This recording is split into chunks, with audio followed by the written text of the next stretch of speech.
Assalamu alaikum warahmatullahi wabarakatuh. Barkanmu da sake saduwa a wannan channel namu na Almara TV. Muna so kan fara komai da Allah ku danna mana subscribe, ku danna ƙararrawa, hakan zai ƙara mana ƙarfin gwiwa. Muna so ku danna wa bidiyon nan like. Wannan tashina na Biafra ya fara barkewa ne a 'yan kwanaki biyun nan, shine zamu dan tsokaci akan al'amarin. A can shekarun baya an samu tashin irin wannan civil war da ya barke. Masana sun sanar da mu yadda aka samu a mutuwa na kashe-kashe na salwantar rayuka da dukiyoyin al'umma.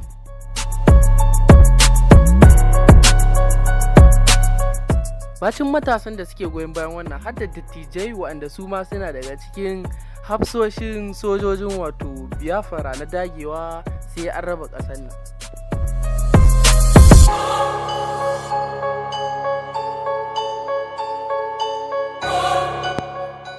A nan kuma wani shugaban kansil ya ja kunne na cewa kada a kuskura a kawo musu wannan tarzoba cikin garin Bayelsa.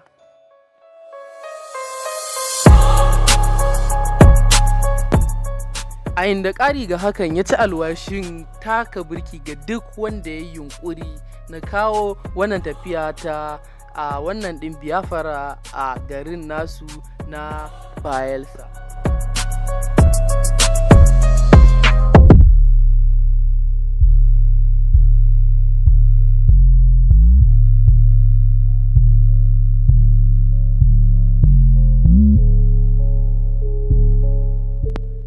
To, a bayan haka kuma Shugaba Buhari yayi posting akan wannan yunkuri na Biafra, sai dai kuma wani sabon zance shi kuma Twitter sun yi wato a goge wannan post din nashi, inda ga dukkan alamu Shugaban Buhari ya fusata ga wannan hukunci da shafin Twitter ya yanke.